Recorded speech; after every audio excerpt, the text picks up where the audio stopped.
तो यार काफी सारे बच्चे यहाँ पर इस मोमेंट ऑफ टाइम पे ये सोच के बैठे हुए हैं कि अभी तो हम पढ़ लेते हैं, एनसीईआरटी रीडिंग हम जरूर लगाएंगे, लेकिन वो हम साल के एंड में चालू करेंगे, यानी कि शायद अगस्त, सितंबर, अक्टूबर तब चालू कर देंगे एनसीईआरटी की पढ़ाई करना। अभी से क्या जरूरत है?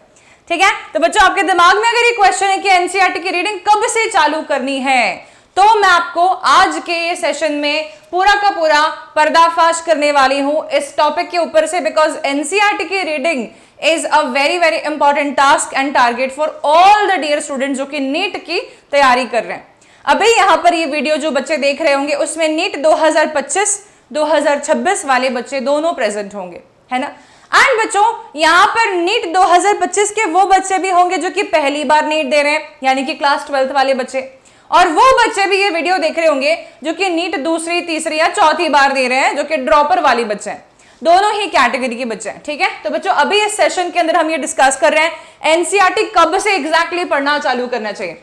एनसीईआरटी बायोलॉजी की बात हम लोग करने वाले हैं, क्योंकि हम सब जानते हैं कि एनसीईआरटी बायोलॉजी को हम लोग भागवत गीता और भी दूसरे स्पिरिचुअल बुक्स मान लेते हैं, बाइबल, कुरान, एवरीथिंग, जो भी गुरु ग्रंथ साहिब तुम्हें अभी राइट नाउ एमबीबीएस के लिए वो किताब मानना है एनसीईआरटी को, जो कि तुम्हारे को पूरा बायोलॉजी का फुल स्कोर अचीव करवाने की काबिलियत रखती है।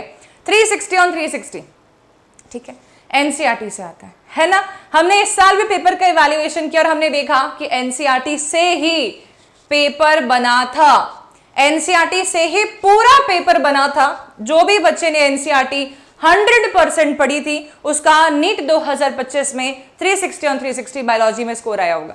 एक भी शब्द एनसीईआरटी के बाहर का हमें दिखा नहीं, ठीक है। So this is the thing we know, right. तो इसीलिए देखते हैं कि एनसीईआरटी को कब से पढ़ना चाहिए। उसके लिए काफी सारे फैक्चुअल बातें हमें पता होनी चाहिए, कितने हफ्ते, कितने चैप्टर, सब कुछ पता होना चाहिए। तो अभी यहां से बात करते हैं कि मैं अभी मई में खड़ी हुई हूं, मई मंथ चल रहा है, खत्म होने वाला है, अब आ रहा है जून मानसून के साथ साथ में, ठीक है। तो जून, जुलाई, अगस्त, सितंबर, अक्टूबर, नवंबर, दिसंबर, जनवरी, फरवरी, मार्च, अप्रैल, कितने महीने बाकी रहे? 11 मंथ का टाइम हमारे पास में बाकी रहता है। एंड चैप्टर्स कितने हैं बायोलॉजी में? 32 चैप्टर्स हैं, ठीक है, जिसमें कि क्लास 11th के चैप्टर्स हैं 19 और क्लास 12th के जो चैप्टर्स हैं उनका नंबर है 13 as per new NCERT, rationalised NCERT. लेकिन हम सब ये जानते हैं कि नीट के सिलेबस में कुछ और टॉपिक्स भी आए थे जो कि एनसीईआरटी से बाहर के थे, लाइक एनिमल टिश्यूज हो गया है, मॉर्फोलॉजी ऑफ फ्लावरिंग प्लांट में कुछ एडिशनल बातें हो गई हैं, एटसेट्रा। ओके, चलो तो देखते हैं, मंथ इतने बाकी है, चैप्टर्स इतने हैं, करना क्या चाहिए, एनसीईआरटी कब से पढ़ना चालू करना चाहिए, कौन से बच्चे को कब से फॉलो करना चाहिए। तो यहां पर कुछ केसेस हम डिस्कस कर लेते हैं। पहली बात कि अगर हम अभी चालू करेंगे एनसीईआरटी पढ़ना तब क्या होगा, और अगर हम सितंबर में चालू करेंगे तब क्या होगा, मेजर डिफरेंस देख लेते हैं। चैप्टर का नंबर याद रखिएगा 32, ठीक है। अब देखो, अगर हम स्टार्ट कर रहे हैं एनसीईआरटी को पढ़ना अभी से, तो क्या मंथ चल रहा है? मैंने कहा जून मान लेते हैं, मई को तो गिनो ही मत, ठीक है बेटा। तो अभी देखो जून, जुलाई, हमने देखा 11 मंथ, ठीक है। तो 11 मंथ हमारे पास में बाकी, और हमने बोला कि यार हर मंथ में 4 हफ्ते होते हैं, 1 मंथ हैज 4 वीक्स। तो मैंने कहा कितने हमारे पास में वीक्स हो जाएंगे, तो इंटू 4 वीक कर देती हूं अगर मैं इसको, तो मेरे पास में टोटल वीक कितने हो जाएंगे बेटा? 44 वीक्स हो जाएंगे, ठीक है। जिसमें कि हम ये पहले ही जानते हैं कि 32 चैप्टर्स हैं हमारी एनसीईआरटी में, 11th एंड 12th मिलाकर 44 वीक्स है हमारे पास टोटल अभी 11 महीने में। बेटा आप इमेजिन करो कि जितने आपके चैप्टर नंबर है उससे कितने ज्यादा हफ्ते हमारे पास में। तो मैंने कहा 44 में से मैं 32 माइनस कर लेती हूँ, तो मैं बोलूंगी यार 12 वीक्स हमारे पास में एक्स्ट्रा रहते हैं। एक्स्ट्रा किस रिस्पेक्ट में बात हो रही है? नंबर ऑफ चैप्टर्स के रिस्पेक्ट में, बिकॉज 32 हमारे पास में चैप्टर्स हैं, 32 हमारे पास में चैप्टर्स हैं, और हमारे पास में 44 वीक्स हैं अगर हम अब चालू करते हैं तो पढ़ना, ठीक है, एनसीईआरटी की थॉरो रीडिंग लगाना। और अगर मैंने सितंबर में चालू कराया तो मैं तब क्या होगा, तब सीन समझिएगा, तब सितंबर, अक्टूबर, नवंबर, दिसंबर, जनवरी, फरवरी, मार्च, अप्रैल, कितने मंथ बाकी है?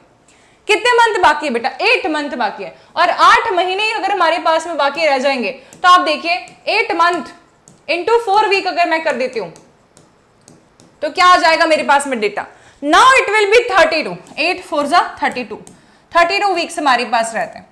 तो बेटा अगर 32 हफ्ते ही बचेंगे केवल, यहां पर हमारे पास में 12 हफ्ते एक्स्ट्रा निकल के आ रहे थे अगर हम अभी से पढ़ना चालू करते हैं। और अगर हमने सितंबर में चालू करा क्या हमारे पास एक भी वीक एक्स्ट्रा आ रहा है? एक भी हफ्ता एक्स्ट्रा हमारे पास में नहीं आ रहा है। 0 एक्स्ट्रा वीक, ठीक है, 0 एक्स्ट्रा वीक। तो आप यहीं से समझ जाइए कि कब से पढ़ना चाहिए एनसीईआरटी। कब से पढ़ना चाहिए एनसीईआरटी? अब से पढ़ना चाहिए एनसीईआरटी। एनसीईआरटी बायोलॉजी अभी से पढ़ना चालू करो, ठीक है। ये एक बहुत इंपॉर्टेंट बात है। दूसरी चीज है कि एनसीईआरटी की रीडिंग के लिए मैम दिन भर में कितना टाइम डेडिकेट करना चाहिए? एनसीईआरटी बायोलॉजी रीडिंग के लिए दिन भर में मिनिमम, बता रही हूं मैं आपको, दिन भर में मिनिमम 1 आवर डेडिकेट करना चाहिए। 1 आवर मिनिमम बात हो रही है, और वो भी फोकस्ड होना चाहिए। ऐसा नहीं कि डामाडोल 1 घंटे से एक ही पेज खोल के बैठे हुए, ध्यान इधर उधर है, पढ़ाई कर नहीं रहे। That should not be the case. The case should be minimum 1 घंटा बायोलॉजी, एनसीईआरटी थॉरो रीडिंग हमें लगानी है। हर एक लाइन लिखी हुई हमारे दिमाग में चली जानी चाहिए। ये मिनिमम बोला। मैक्सिमम कितना कर सकते हैं? क्योंकि अभी स्कूल का लोड इतना ज्यादा नहीं है। शुरुआती महीनों में अगर आपने अपने नीट की तैयारी स्ट्रॉन्ग कर ली है तो आपको लास्ट में जब प्रैक्टिकल्स, बोर्ड एग्जामिनेशंस, ये सब परेशान करने के लिए आ जाएंगे। फिर स्कूल का अटेंडेंस कंप्लीट होना चाहिए। ये सारी परेशानियां जब आएंगी आखिरी में, तब हम इतना टाइम डेडिकेट नहीं कर पा रहे होंगे हमारी एनसीईआरटी थॉरो रीडिंग के लिए। जो ड्रॉपर वाला बच्चा है वो तो अभी से लेकर के एंड तक पूरा ही टाइम डेडिकेट कर सकता है अपनी नीट की तैयारी के लिए, राइट। लेकिन जो कि 12th वाले बच्चे हैं वो लास्ट में डेफिनेटली परेशान होते हैं। उसमें कोई दो राय नहीं है कि उन्हें प्रैक्टिकल्स भी देने होते हैं, उन्हें एग्जाम बोर्ड की भी देनी होती है, उन्हें बहुत तैयारी करनी पड़ती है। तब वो नीट को एक तरफ कर देते हैं कुछ 2 से 3 महीने के लिए। जनरल बात है, होता ही है ऐसा, ठीक है। तो अभी हमने ये देखा कि यार हम अगर अभी चालू करते तो हमारे पास 12 एक्स्ट्रा हफ्ते बचेंगे। अभी हमने कुछ चालू नहीं किया तो हमारे पास 0 एक्स्ट्रा हफ्ता बचेगा अगर हम सितंबर से चालू करते हैं। Now the thing is that कितना टाइम चाहिए बेटा एक चैप्टर का पढ़ना है? अगर हम बिगिनर हैं तो हफ्ते में कितने चैप्टर करने हैं ये बात कर लेते हैं, ठीक है। तो मैंने तुम्हारे को 2 केस बताए थे। तो अगर हम स्टार्ट करते हैं नाउ और हम स्टार्ट करते हैं लेटर। अब मैं बोल रही हूँ कि यार आप सितंबर से चालू करो, मैं तब अभी से चालू कर दो NCERT thorough reading. 1 by 1 line, हर लाइन हमारे दिमाग में घुस जानी चाहिए। अब मैं बोल रही हूँ बिगिनर वाला बच्चा, ठीक है। तो बिगिनर में बेटा क्लास 12th वाला बच्चा जो है वो भी बिगिनर कहलाएगा क्योंकि वो पहली बार नीट देने जा रहा है। और मैं तो यार ड्रॉपर्स को भी बिगिनर ही मानूंगी क्योंकि वो वापस से 0 से तैयारी कर रहे होते हैं एक प्रकार से, और अपने आप को बिल्कुल है ना उन्होंने मेटामॉर्फोसाइज कर लिया होता है कि पिछली बार जो मिस्टेक्स की थी इस बार वो मिस्टेक नहीं करेंगे। हम तो अपने आप को ऐसे मानेंगे कि हम जो है वापस से 100% प्रिपरेशन करेंगे, जो कि हमने पहले गलतियां की वो सब सुधारते हुए। दोनों को मैं बिगिनर मान रही हूँ, ठीक है। अब देखो क्लास 12th वाला बच्चा है बेटा, मैं आपसे ये बोल सकती हूँ कि क्योंकि आपके पास में बहुत सारे एक्स्ट्रा टास्क भी होते हैं, फिजिक्स, केमिस्ट्री और बायोलॉजी तो करना ही है, क्लास 11th पे भी फोकस करना है थोड़ा थोड़ा, 12th पे ज्यादा फोकस करना है, और एक्स्ट्रा बहुत सारी एक्टिविटी स्कूल वाली भी चल रही होती है। इस ड्यूरेशन में आपके पास में कितना टाइम बचता है? कंपैरेटिवली कम टाइम बचता है ड्रॉपर के मुकाबले, क्योंकि ड्रॉपर सुबह उठते से लेकर रात में सोते तक सिर्फ नीट की तैयारी कर रहे होते हैं, है ना, क्योंकि उसके पास में सिर्फ समय इसी चीज के लिए है, उसने ड्रॉप ही इस चीज के लिए लिया होता है, ठीक है। तो क्लास 12th वाले जो बच्चे हमारे यहाँ पर प्रेजेंट है उनके लिए बेटा आपको मिनिमम 2 चैप्टर्स करने हैं, मिनिमम 2 चैप्टर्स करने हैं रीडिंग ऑफ एनसीईआरटी एक हफ्ते में, ठीक है। 2 chapters in a week, in a week. ये क्या बात हुई है? ये हुई है मिनिमम बात बेटा। मिनिमम क्यों बोल रही हूं मैं बार बार? क्योंकि ना हर बच्चे की कैपेसिटी डिफरेंट हो सकती है। कोई 12th वाला बच्चा ऐसा भी होगा जो कि 3 चैप्टर्स निपटा देगा बायोलॉजी के एनसीईआरटी रीडिंग करने के, ठीक है। आप स्मार्ट प्लान करेंगे तो आप कम से कम 2 चैप्टर कर ही सकते हैं। एक छोटू चैप्टर ले लो, एक थोड़ा बड़ा चैप्टर ले लो, और साथ में मिलाकर के उन 2 चैप्टर्स को एक हफ्ते में थॉरोली एनसीईआरटी का रीडिंग लगाओ। थॉरोली रीडिंग का मतलब क्या होता है? हमने वो चैप्टर समझ लिया है 1 शॉर्ट वीडियो देख के, यूट्यूब वीडियो देख के, अब हम उसी चैप्टर की थ्योरी रीडिंग कर रहे हैं, या फिर आप एनसीईआरटी लाइन टू लाइन जो एक्सप्लेनेशन होता है यूट्यूब पे वो वीडियो देख करके भी ये हर एक लाइन को पैरेलली साथ में किताब लेकर के समझ सकते हो। Both ways you can do this, ठीक है। दोनों तरीकों से आप ये कर सकते हैं। तो 2 चैप्टर एक हफ्ते में अगर मिनिमम हम कर रहे होते हैं तो हम मान के चलते हमारे पास कितने हफ्ते थे बेटा?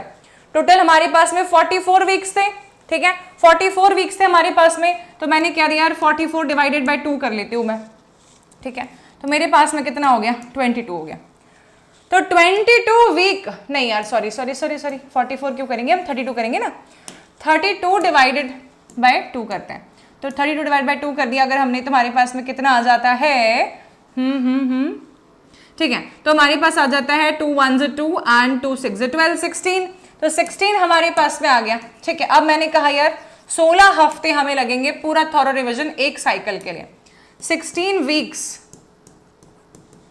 First round complete. ठीक है, फर्स्ट राउंड ऑफ रिवीजन हमारा 16 हफ्ते में कंप्लीट हो जाएगा। रिवीजन यानी कि एनसीईआरटी रीडिंग की मैं बात कर रही हूँ यहाँ पे। रिवीजन का मतलब यही है कि हम उसको रीड करके पूरा रिवाइज कर रहे हैं ठीक से। फर्स्ट राउंड 16 हफ्ते में हो जाता है बेटा, तो हमारे पास में फिर सेकंड राउंड हो जाएगा अगले 16 हफ्ते में। ठीक है, तो ये 16 हफ्ते हो जाएंगे, हमारे पास सेकंड राउंड रिवीजन का हो जाएगा, 32 हो गया।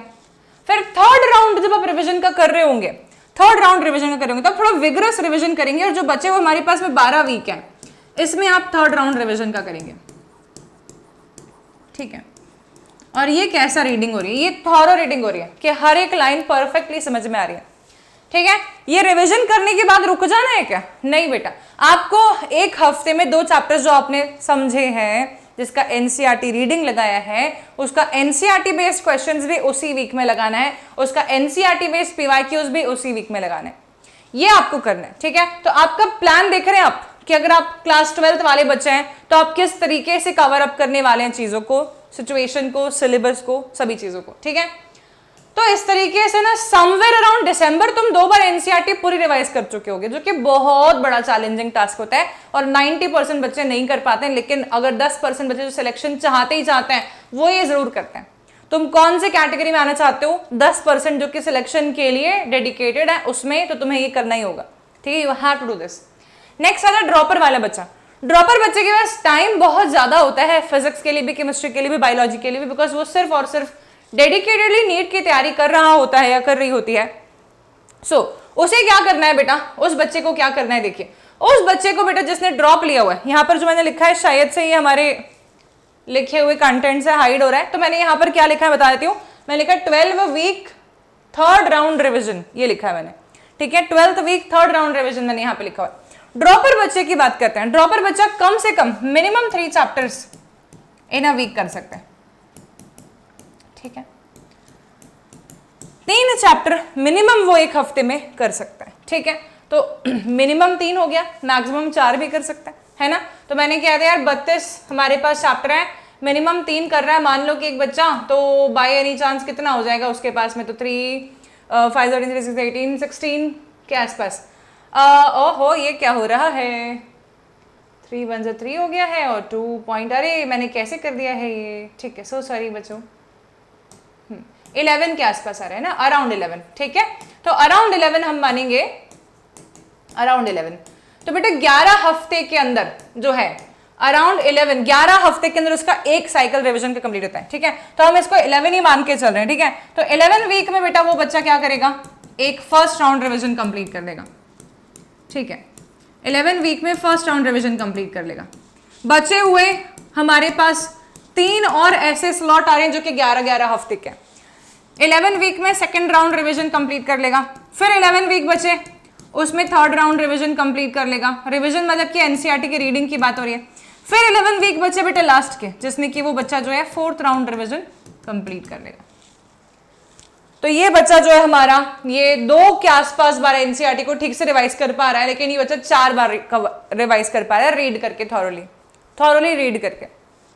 ठीक है, तो this is the plan you have to execute. काफी सारे बच्चे ऐसे होते हैं जो कि बोलते हैं हमने 50 बार एनसीईआरटी पढ़ ली है ना।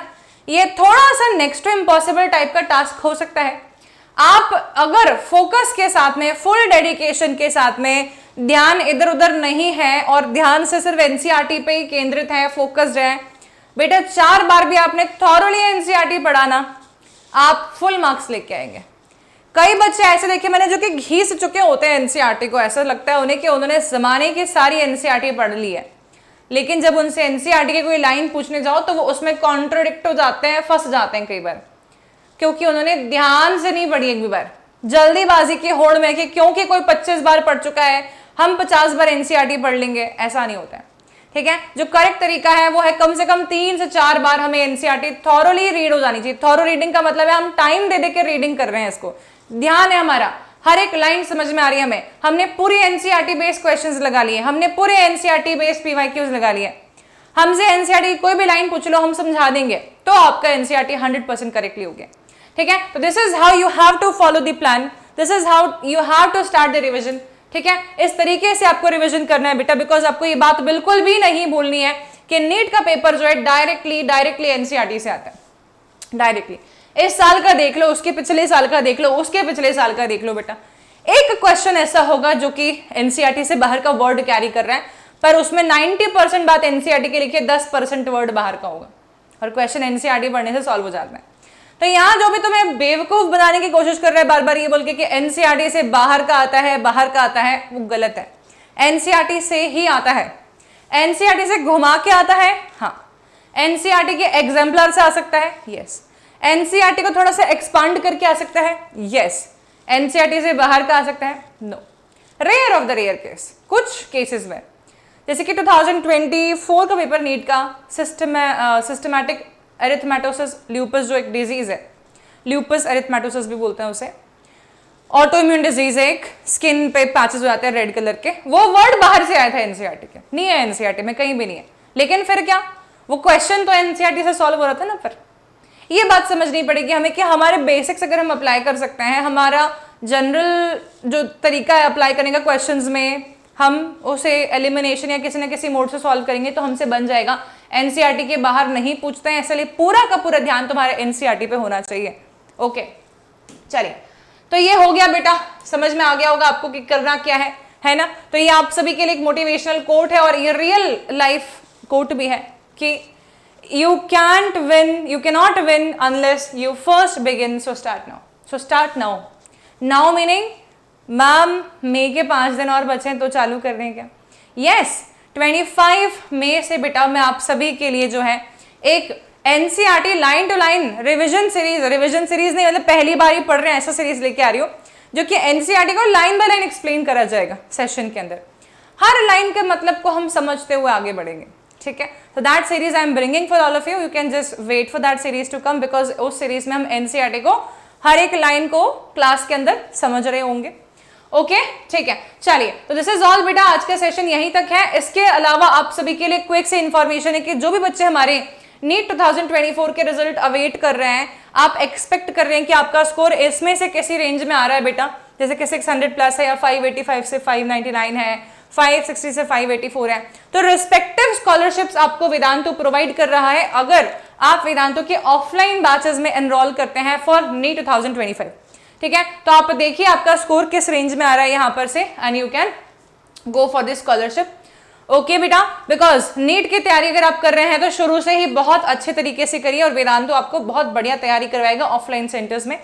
अलॉन्ग विद दैट, जो बच्चे हमारे ड्रॉपर्स हैं या क्लास 12th वाले बच्चे हैं और ऑनलाइन बैच में पढ़ना चाहते हैं, तो Manthan NEET batch is there for all of you, जहां पर पूरे साल नीट का फुल सिलेबस कंप्लीट करवाया जाएगा बाय दी संकल्प नीट वेदांतु फैकल्टीज, जो कि एक्सीलेंट ग्रुप ऑफ फैकल्टीज हैं आपके नीट एग्जामिनेशन को क्रैक करवाने के लिए।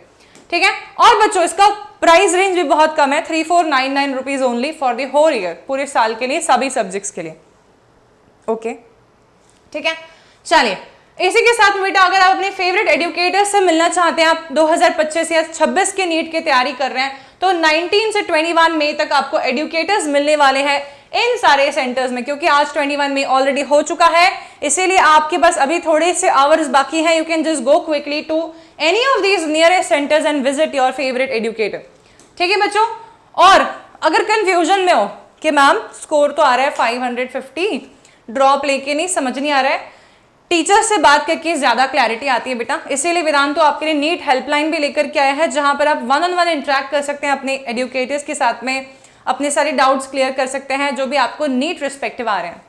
चलिए, तो इसी के साथ में करती हूँ सेशन को यहाँ पर and. I am really hopeful कि ये सेशन आप सभी के लिए एक आई ओपनिंग सेशन होगा और आप सारे बच्चे जो है एनसीईआरटी आज से ही लेकर के बैठ जाएंगे थॉरोली रीड करने को, और मुझे बताएंगे कमेंट सेक्शन में कि आपका टारगेट क्या है, आप कब तक नीट पूरी की पूरी रिवाइज कर लेंगे, और आप अगर नीट 2025 एस्पिरेंट हैं तो कितनी बार नीट आपको कितनी बार आप एनसीईआरटी को थॉरोली कंप्लीट करने की ठान के बैठे हुए हैं। तो अपना नंबर ड्रॉप करिए कमेंट सेक्शन में कि मैम मैंने एनसीईआरटी को इतने बार रिवाइज कर लेना है finally before my exam day. Bye bye everybody, have a great day ahead.